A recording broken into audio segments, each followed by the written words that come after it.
G'day mates, welcome back to my YouTube channel. Today's video, I'm bringing back a series that you guys have been asking for a while now. I'm interviewing the best pros in the scene and I've got none other than Veno, and I'm asking all the questions you guys wanted to know. How did he pop off so hard in solos? How does he think that you guys should improve as players? How do you go about finding teammates? How did he deal with his anxiety and all the pressure that he had playing with Tayson? Who is the best player he's ever played with? Plus who he thinks is the best player of all time. It's a long one, there's a bunch of questions. I really hope you guys enjoy it. If you do, please chuck a like on it. Let me know in the comment section down below anyone else you want me to interview in the future. I got a few of these lined up with the big questions, and please go check out all of Veno's socials. Their links are in the description down below. Hope you guys enjoy. What's up, Veno? Yeah, hello. Hello. I can hear loud and clear. Yeah. How's it going? I'm alright. So you had scrims tonight, I'm guessing? Nah, I missed sign up. I was just playing with Tayson a reason. Fair enough. Okay. That was one of that. I was gonna ask straight off the gate as well with scrims and stuff. How much have you been scrimming at the moment? Because you guys have been scrimming a lot, right? When I was playing with Aqua, yeah, I was scrimming quite a bit. I was scrimming every day. Yeah. But like ever since I stopped playing with Aqua, I haven't scrimmed as much. Okay, but fair enough. Just, like, it was with Tayson reason as well. Like when we first started playing, we played 4 customs and we never played them again. Really?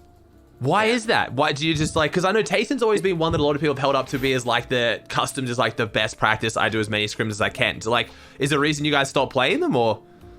Well, with Tayson, like where that comes from is that he used to play, what he said how he got good at solos is that he used to grind like zonal customs. Okay. And that's how he got good at solos. But with trios, like if you have your stuff down, like yeah, you don't need to play. Is that what we went at? Because we were really good at low ground. And like yeah, positioned us well going into endgame, and like we didn't feel like we needed to play. Okay, fair enough. We had our stuff. Okay, that's interesting. Okay, I didn't know that. Okay, so difference between trios and solos. Yeah, for sure. Now, I want to kick off, obviously. First question. You were kind of touching on it then when you're talking about Tayson and stuff, but I'm going to direct it at you. You kind of had your massive blow up as a player due to, obviously, a solos tournament. You popped off in solos. You made, how much was it? What was your earnings from solos?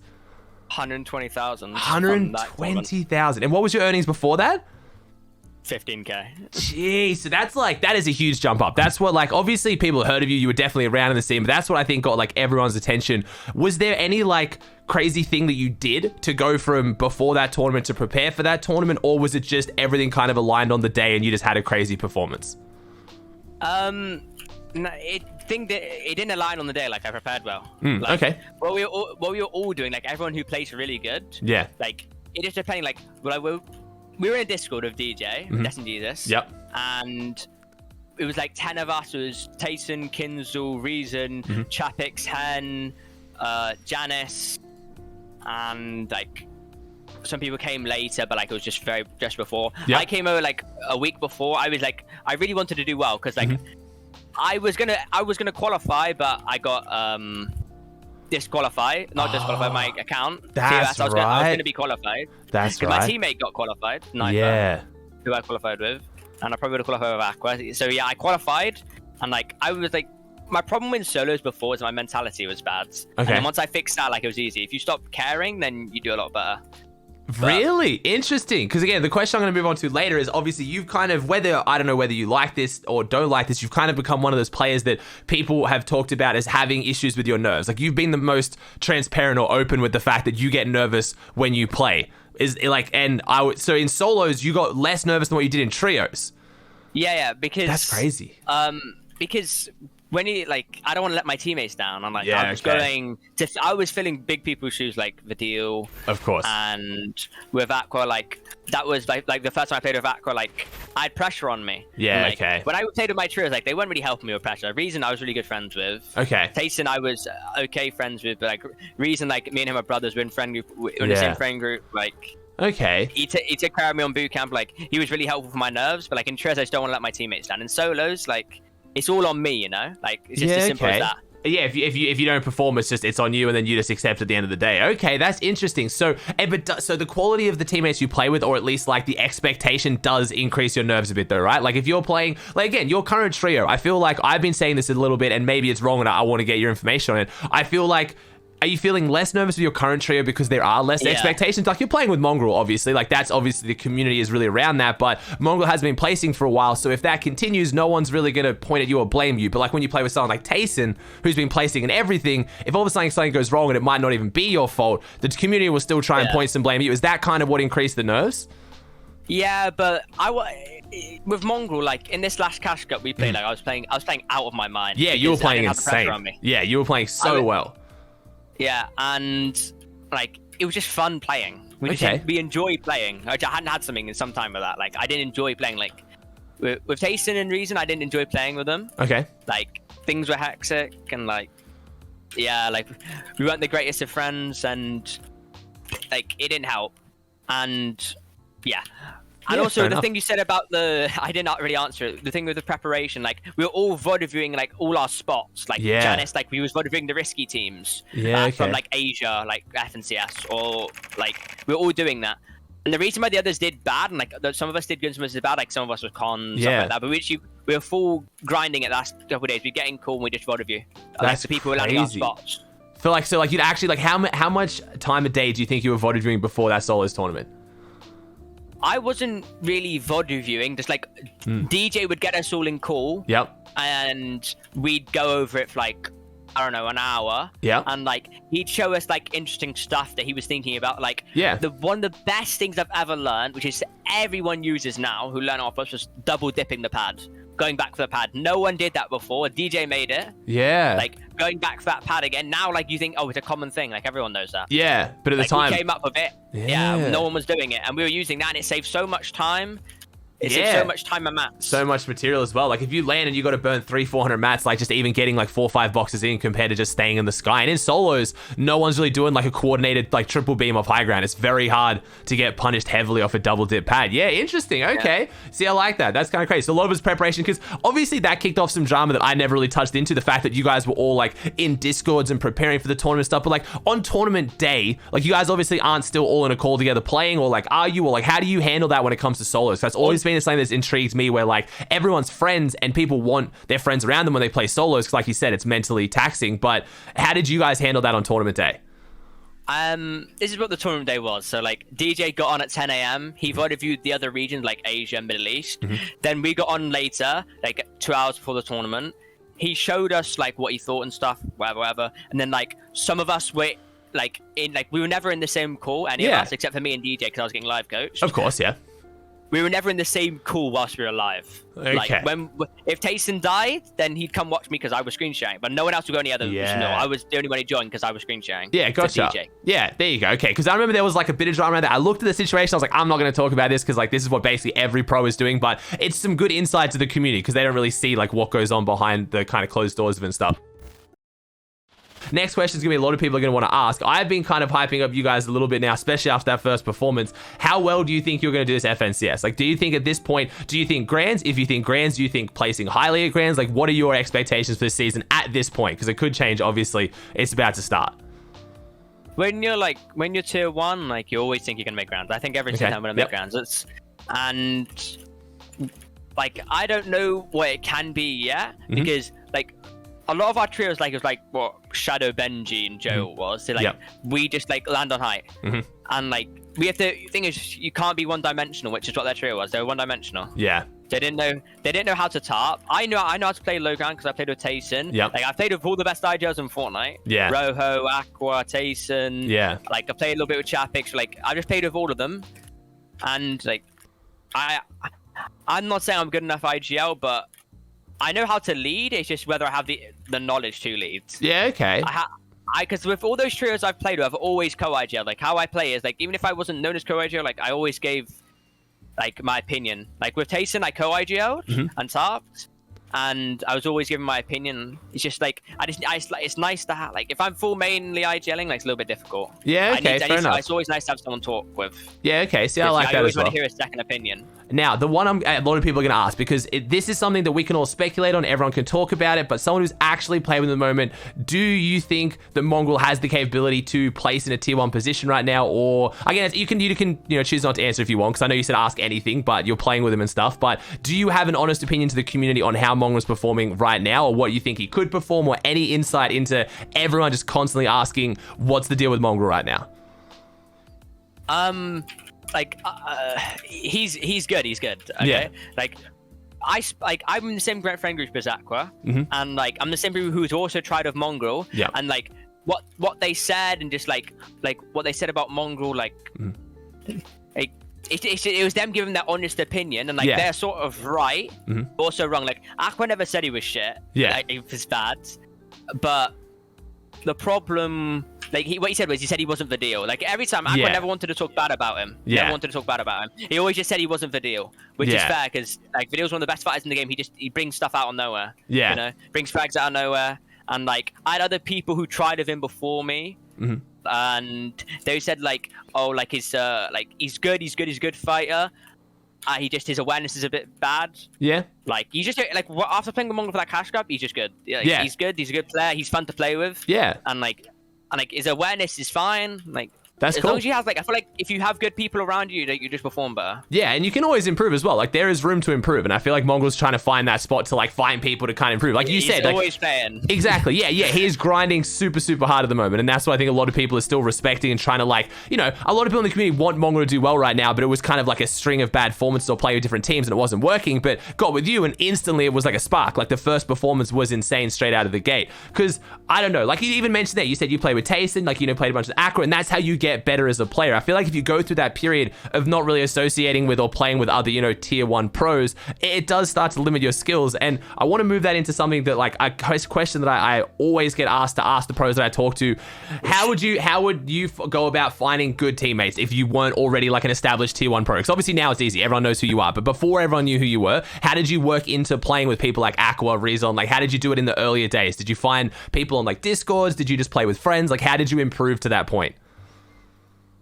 I essentially, like, I got to know them through eights.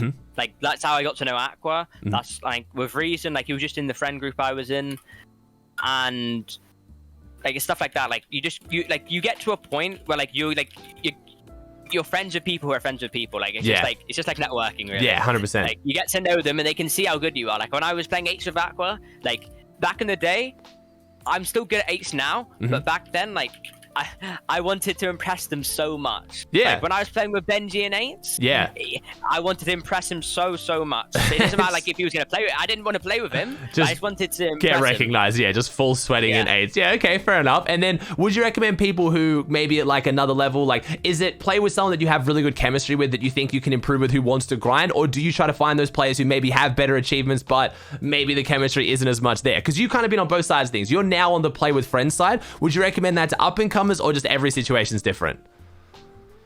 I feel like with chemistry, like you can never tell. Like you can't tell like if with chemistry, like how good it is. Okay. But like you just, what I always tried to do when I was looking for teammates, if you go look at my PR page, none of them will have more PR than me. I always play with people better than me. Okay. Because I like playing with bigger names because they have more experience than me. Like people can still have more experience now. Like people like Wakey. Yeah. Like I tried him this FNCS because like I've always been wanting to try him because he had more experience than me, and like he can always bring something to the table that I can't bring. Okay.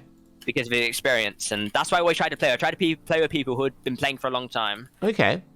And then kind of learn from as well. Obviously, you've gone down the coaching route as well. Is that something you recommend to people coming up and trying to become pros, like getting a coach or kind of getting service like that? Like you're obviously very good friends with DJ, so it's a little bit different there. But do you think that has been pretty instrumental in your success? I mean, your solo story was basically I got in a Discord with a coach and a bunch of pros, and that's why we all did so well.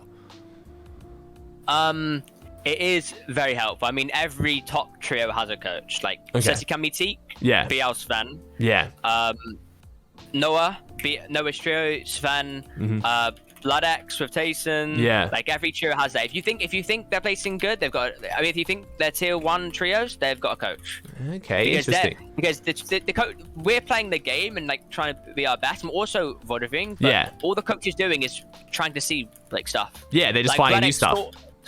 Like Blood X, we didn't really work with Blood X in this, like in the FNCS. Like I think it was due to us a bit. Like we didn't really want to learn. Yeah, fair.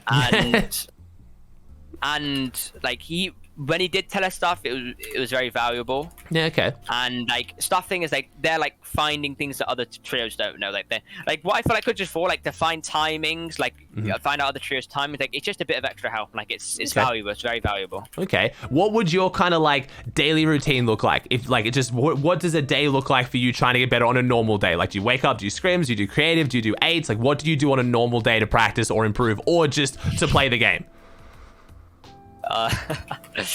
My day's like not very good. Like, okay. I mean, not very good. If you're an up and comer, like you shouldn't do this. Okay. Like if you're an up and comer, you can do this. But like if you're trying to if you have zero earnings, you're trying to get some point, don't do this. But like, if you have some earnings, like not play the game, you can do this. Like like Tayson does this, we all do this. Anas does this. Like we all. I play other games. I'm playing FIFA right now.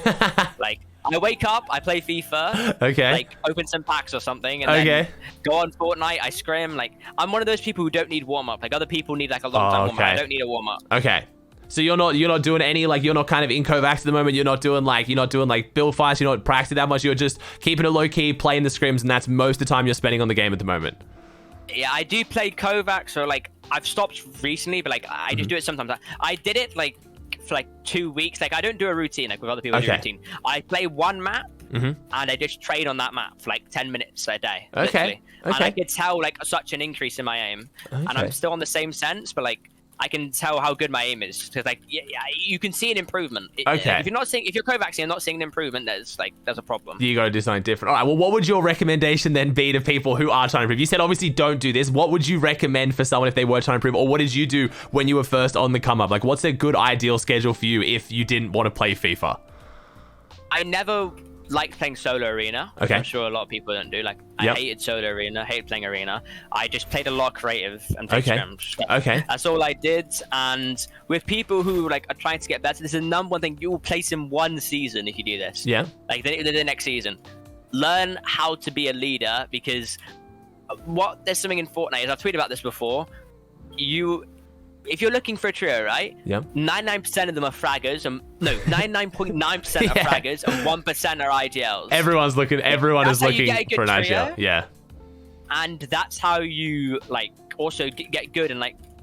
If you're it doesn't matter if your teammates aren't putting the work in, as long as you're putting the work in. Yeah, okay. You can just teach it to them. Like, it doesn't matter if they're not voting, because you teach it to them and you show them. Yeah, and then you do it in the game as well. Like, they're following you. Like, if you know what's the perfect layout and you're the IGL, then you just do that. Okay, and then how do you gain that game knowledge? Is it through a process of VOD reviewing? Is it like going back? Like, when you VOD review, do you watch other people's games? Do you watch your own games? Like, how did you learn the game to a better level? One thing that I always said, some people don't follow this, but like I never VOD review my own games. Okay. Because the stuff I'm doing in game is that if I watch it after, I'm still thinking, okay, this is the right play. Yeah, that's what I'm thinking. That's why you did it. The right play. Yeah. Yeah. Okay. But so I have coaches watch it because it's a second opinion. I'm still thinking I'm going to do that play. Okay. Like obviously, if it didn't get us killed, like. Other than that, but like if it was like something that you could have done something different, always have a coach watch it. If I'm thinking about something, always have a coach watch it. I've only been reviewed by coaches. Yeah. If I'm watching myself, like last night I watched 4ZR and his trio, his Cash Cup games, because like I'm looking for specific things. Like if you VOD review someone and like are looking for like if you're just watching to see if something's gonna happen, like they don't play the game that differently from you. Okay. If you watch like someone play a trio Cash Cup, you won't actually notice them doing a lot different, because like you don't actually know how to properly VOD review. But if you're looking for certain things, like if you want to improve on something, so if you're playing your own game and you know, I'm not very good at picking landing locations in first moving, like I didn't land us like picking landing locations, like when you pad in first moving and like this is the location I want to pick, and like that was something I wasn't very good at, so I went and watched 4ZR because he doesn't land low ground. When I played with Tayson, he always landed us very low. Okay. So we could play low ground. But the thing is, when you land very low, you can't play high ground at all. There's no chance of you taking high ground. Gotcha. But what 4ZR does, he lands high, and then there's always a chance of him dropping low. Like he can still drop low depending on what the zone moves. But he has the option now. But he always has the option to play high ground, and that's how he won, because he always plays high ground. If he's not playing it and moving, if he's not like he either holds it, he never lands on it, which I noticed. Like sometimes he lands on it. But he either holds it from first, or he plays second height and takes it later. See, that's cool. Okay, so pick don't just like watch the games randomly. Like pick something you're bad at, try to find someone who's doing well and see what they're doing instead. I like that. That's good. And then because when it's your own gameplay, I see that all the time. Yeah, unless something goes terribly wrong, like if you get like a couple elim like 7th and your rotate didn't get you straight killed, you're not gonna go back and change too much because you don't know what you did wrong until a coach comes in and like looks at it and actually breaks it down. I mean, I don't think most up-and-comers are really VOD reviewing at all because it's usually seen as like the more boring side of things. But is it because you've been playing for so long, like early days, your mechanics have always been decent? Because nothing really you've described has been like, like you'd say you did Kovacs for a bit to work on your aim, but you haven't put a lot of time into your mechanics. And in solos, a lot of people think mechanics is key. You think game knowledge is more important, or you just didn't need to work on your mechanics? Everyone's different. I've never needed to work on my mechanics because they're just efficient. Like, okay, they're not fast. I mean, they're fast, but like they're not no rally mechanics. Yeah, okay. And, like you can't have world-class mechanics unless you have world-class PC, world-class input delay, world-class internet. Because Noah, like obviously fastest max, but he has the best PC, the best input delay, tweaks by the best tweakers, and lives in Switzerland, best ping to the server. Yeah, okay, gotcha. So yours is game knowledge is kind of like, irrelevant of the other circumstances. If you're smart, you can still make smart plays. And that's obviously like, you look at anyone who's on like 50, 60 ping, I mean, other than some players like Reet and stuff, usually they're just playing incredibly smart, not as mechanical. So yeah, I would kind of agree with that one as well. Have you, why don't you do that? Have you invested in like, like your PC and like the tweaking and stuff, or? The thing is, like, I went boot camp last FNCS, and I don't see a reason in buying my PC because I'm going boot camp again. I'm just going to go boot camp every FNCS. Gotcha. So up until FNCS, it doesn't. My PC, okay. But I'm just going boot camp every FNCS. There's no point really. Okay. Now I want to pivot away from you for a second. You've just talked about how many good players you've played with. This might put you on the spot, and if it's awkward again, don't worry. But who is the best player you've ever played with? Maybe at a point in time, or still of all time. Like, who is the best player in your opinion that you've played with? Because that's a tough one for you, especially. Thing is, like, it has to be Tayson or Aqua. Okay. And I think that was the obvious answer. But the best player I've ever played with is Aqua. Okay. Interesting. Because he's the best player of all time, to be fair. You can't say Tayson is. Okay. Aqua's the best player of all time. And it's just different because Aqua just knows what he's doing, right? I've asked Aqua these questions. He's never VOD reviewed. He just doesn't. He just knows. It's just he just understands the game. He's never VOD reviewed in his life. The only thing he's ever watched back, like if he's made a mistake, he thinks about it in game, and then after he goes and watches the replay to confirm if he was right. Only time he's VOD reviewed. He's never VOD reviewed anyone else. Like if you want to learn how to tarp, he'd go watch Endrata, obviously. Yeah. But he doesn't do that. He's only high ground, so he just knows how to play the game. That's crazy. Okay. He's VOD reviewing whilst he's playing. Like he plays and he can recognize his mistake. Yeah, which is a difficult skill. That's a good skill to have as well. Okay, yeah, and you think as well. So obviously a lot of people now hold Tayson as the best player of all time because he's done well recently, and a lot of people will discount what Aqua did before Tayson started to blow up. So you still think Aqua best player of all time, hands down, no questions asked? If like he's the best team game mode player ever, and like. Because if you look at Tayson's true game mode, like not true game mode, like team modes, like it's not as good as his solo achievements. Yeah, true. Yeah, obviously it's the double solo FNCS really helps there. I mean, for me, Aqua now not playing as much, and same thing with you now playing other games, is it kind of like, you said a lot of your friends are doing it too, like Tayson's doing stuff, is it just like a general demotivation in the scene, or are you guys just trying to not burn out, or are you guys just waiting for FNCS, or like, what's with the just not playing Fortnite as much as you guys used to? Is there something going on there, or? It's not as much as we used to. Like, I've never done this. I've always played other games. Oh, really? You just get burnt out. If I play too much, like, I just become awful when I'm playing. No like, way, okay. If I play like 10 hours Fortnite today, on the 8th hour, I'm feeling so bad. I can't hit a shot. Like after 41v1s, I feel awful. I can't play. My arm's hanging. Yeah, like, it's about to fall off. Interesting. And I just can't play anymore. I have to stop. Like that's what it's always been like. Anas has always played League of Legends. Tayson's always played Valorant. Tayson's now on FIFA as well. Like he just reached Immortal on Valorant yesterday. Jeez. So grinding other games. Okay, and that's been like that since the start. Because like you said, you've been playing since like Blackheart, like early days. So that's what's kind of kept you motivated and performing. Okay. Yeah, I was very good at CSGO. Now I don't play CSGO, but like I don't play Valorant either. I just play FIFA. Like I just want to have fun and play other games. Fortnite, like if I honestly, Fortnite's not my favorite game. CS:GO is my favorite game of all time. I'm so good at CS:GO, but Okay. I was never the age to compete. I would have played CS:GO. I don't like Fortnite as much. I don't like Fortnite that much. I just like competing. I like being in that competitive aspect. Okay, so you like competing, you like doing that, but outside of that, you're just not motivated to play as much. But has it always been like that for you? Like even back before solos when you popped off and stuff, it was just because everything you talk about is leading up to tournaments. You go to boot camps, you do the prep, and like that's where things kind of ramp up for you. But in the in-between time, you're just kind of chilling, I guess. Yeah. Interesting. But, like, you see, like, trios like Flick, Annis, Thomas. Yeah. Like, 3 seasons in a row, they've never played a custom. 2nd, 4th, and 6th. Never played a custom. Yeah, it's true. Because there's a lot of people like that. Like, Rex, again, is the one that I think of. Rex literally has not logged on since the last Grands. Again, you've got, like, Commandment is known to just never play the game, basically. Like, there's definitely a trend going here. I guess once you've got your mechs to the point where you can still do well, you don't need to, like, improve them. You're just maintaining them. It just doesn't take as much time, I guess. Yeah, and one thing, like like back in World Cup, I used to play literally 600 1v1s a day. But I think it was just with my friends. Like at the time, like last month when it was so fun. Like people were willing to do 600 1v1s. Yeah, with me. that's like crazy. People are willing to do that.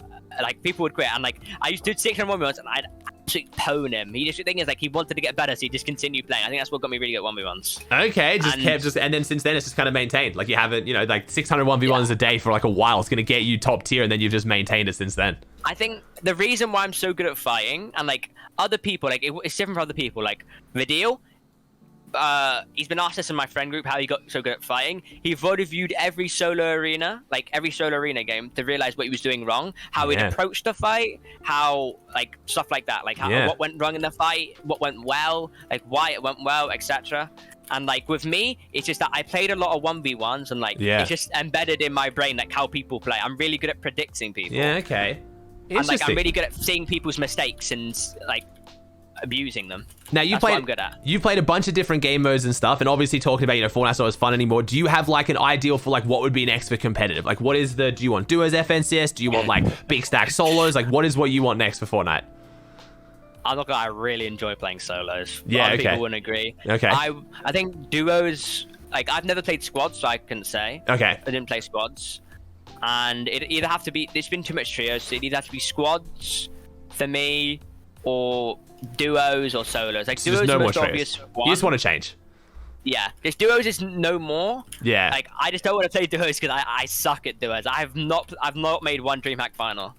Interesting. Okay, so it's kind of like just a mental block for you. I mean, solos gets a bad rep because I feel like there's a lot of people that hate solos, but there's so many pros who would want stack solos to come back and to be able to prove themselves and have that. Like, there's a lot of pros who want solos, but I think it's because a lot of the old. It's surprising that you like solos because most of the OG, like, well placing, super high, like tier 1 pros, because they can do so well with a consistent 2. Other tier 1 pros, they don't like solos as much. I've noticed, and there's all more RNG, but yeah, they just don't. But at the same time, there's a lot of people I think that want it, and it would be cool to shake up the pro scene. Solos, again, that's when you made a big name for yourself. It gives a chance for really good players to prove themselves where otherwise you can't until that point, really. Yeah, like people just don't enjoy playing solos, but like it's because like there's a lot of factors, right? So like it's not one thing like why you're not placing, right? Yeah. It's whether it can be you're fighting, it can be that you're making the wrong rotates, it can be that you're fighting and like you're bad at fighting, or like you're fighting at the wrong times, not fighting at the right spots. Like you're not good off spawn. Yeah. Your end game rotates. Your mats are using an end game. Like I got one of my friends, like I voted him in solos, and like he's so he doesn't understand what he's doing wrong because like he doesn't know what's right. Yeah. Okay. And like what a lot of pros, like these pros stop caring. Yeah. Aqua hasn't woken up for a solo cash in about 6 months. CR, he hasn't either. Yeah. He doesn't wake up for solo cash cups. Like they stop caring for solos. Okay. And I guess FNCS might kind of force them to. The price pool's been reduced. Yeah.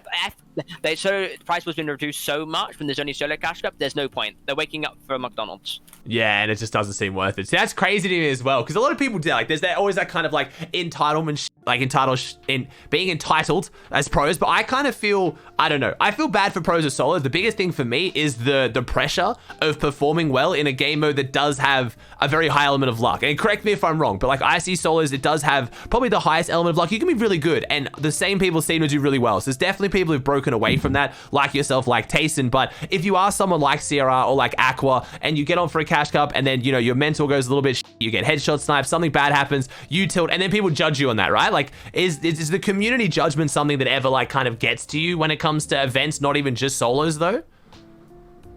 Yeah, I mean, thing is, like, it does get to me. Then you always have to remember they don't know what they're talking about. They've never been in your shoes. Very true. They've never made earnings. Yeah, or like, let alone like played in like the FNCS All Stars, like winning like over 100 grand at a single event. Like that's just something they have not experienced. Yeah. They've never been in a competitive environment. Yeah. Like maybe they've played football and done well and something, but it's not the same thing. Like we're playing for real money here. Yeah, lots of money. We're like some of us, like our families are in debt. Like this is life-changing money. Yeah. Like this could mean everything to you. Like that Jericho clip where he hugs his mum. Yeah. Because his mum was in debt. Like that's heartbreaking. Yeah, that is. Yeah, that's crazy. That one hit different as well. Yeah, it is. And I don't think people realize that as well. Like everyone just sees it as kids playing for a bunch of money, but there's deeper storylines behind a lot of the pros out there grinding super, super hard. Last question I do want in the video, and I'll just edit it somewhere in there. Is there anything you did to overcome the pressure? Because obviously we talked a lot about, like, you know, feeling nervous, why you feel nervous and stuff, but is there any one thing you did that overcame it, or you just sucked it up and just pushed through despite being nervous, you know? One thing. I mean, like 2-3 things. One, I never overcame it. Okay. It's still always there. Yep. And gum. It's gum and like having the right people around you. Literally, it's gum. And you mean like literally like chewing on gum, like that? Just like that actually is like an anxiety reliever for you. Always said. Okay. Do, yeah. It chills me out. I don't. It's like scientifically proven. I don't know, but yeah, no, it is. It is. That's interesting though. It's kind of crazy. That's the one that okay, and then having the right people around you as well. Obviously, like we said with the community getting super toxic and stuff. I think just stepping away from that, like you said, they don't know what they're talking about, but the pros around you do. So if the pros around you, the ones that you respect their opinion, that's like me with content. Yeah, I talk to my content creator friends when there's like shit going down or people are talking shit. I've had a rough day where I'm just getting shit talked for no reason. For me, it happens very little, but it's still, I go to the people that I respect their opinion and see if they agree. Like, do you agree that I'm anchoring or playing terrible or this? And if they don't, then who cares? Like, you know what I mean? You kind of got to go to the right people who you actually respect for their opinion on it. For example, like when I was playing True FNCS, like it was so nice having Reason next to me, and like if we were ever arguing in call, I mean, like Tayson Reason arguing in call, like it's nice to just like take off the headset and like go speak to him, like stop playing the game for a second and just speak to him, and like you just chill out. And also like another thing, like where I never overcame like the nervousness, like it happens to everyone, like how much anger, like I made a mistake which almost didn't qualify us. Like it was last game of week 3. We're in second place, or like we were in first place or something. This, and I die in sweaty because I wasn't being aware. My awareness was bad. Like I don't remember the reason why. I died, and like it was so disappointing because like people watching that, the community, everything. Instantly, like after I start crying, I smash my desk instantly, and like after FNCS Grand Finals, where like we didn't win, like we should have won. We were in first place with 3 games left. Like instantly, it happens to everyone. Like Vidil, he was screaming for an hour, smashing his desk on boot camp. It happens to everyone. And like I instantly, as soon as FNCS finished, like people were around me watching me play. Like they got scared randomly because I smashed my desk about 40 times after. And like, it hurts. But then it just kind of melts away, or you're still just kind of dealing with it now. You just kind of are you still upset about the lack of performance, or like not getting not getting first, or you've kind of accepted now and you're focusing on the next one? I still dream about missing that shot on All Stars. Jeez, yeah, because it came down to you versus Tayson, didn't it? That was crazy. Yeah. Damn. But like it's because I changed my sense on the day.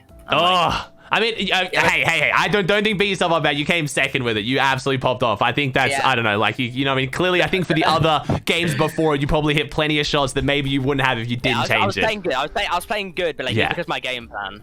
But also,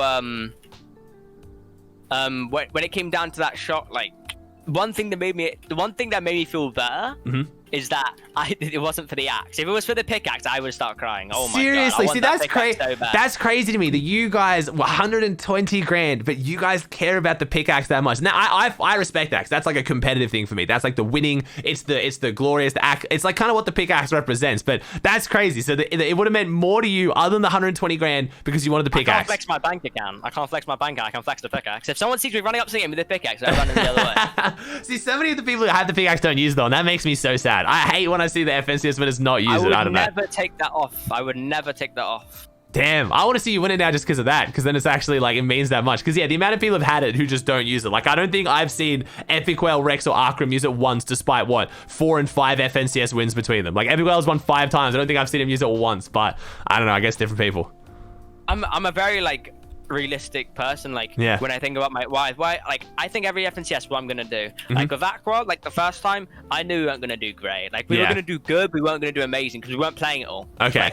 Like, then they didn't believe at practice at all. Like they never practiced. Then that season after they realized, like I literally spoke to Aqua that season after. I tried to explain to him like, oh bro, we weren't gonna do good anyway. We didn't practice at all. Like we played 3 customs one day before because I snaked someone, and then after that never played a custom again. Like vibes with that, like hit them 2 always arguing, and like it made me play worse. Yeah. And like it's just stuff like that. Like we weren't friends either. Like we got in cool for a tournament, never talked. Yeah. Okay. Gotcha. Kind of hurts the now performance. we're all friends now, but like they play customs now. They realize how much practice is important. Fair. And like, that's why trios like Seti, Kami, and Tiku will always be the most consistent.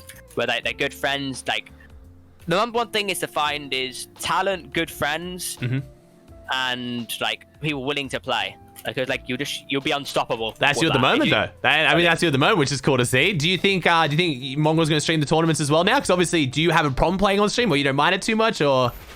I don't mind, but I don't think he's going to do it. I don't think he wanted to. Okay, just rather focus up. I think he really wanted to try. I mean, in this Cash Cup, right? That was the first time we were playing. We hadn't played customs. Yeah. Actually, we did play customs a tiny bit. Yeah. But we hadn't played. He said he just wanted to focus on the Cash Cup. Maybe we'll stream later, but like he just because we were trying the first Cash Cup, like he just really wanted to try his hardest, and like we don't care about the stream, but it's just up to him. I don't know. Yeah, fair. All right, thank you, man. I appreciate it, Veno. Thanks so much for coming on, dude. All right, guys, that does it for another video. Thank you so much to Veno for coming on. I really do appreciate that. Like I said, guys, please check out his socials. The links are in the description down below. If you enjoyed this video, please chuck a like on it. Let me know in the comments anyone you want me to interview in the future, or any specific questions you want me to ask them. If you haven't already, please subscribe to the channel. It would mean the world to me. Thank you so much for watching. I hope you enjoyed, and I'll see you in the next one.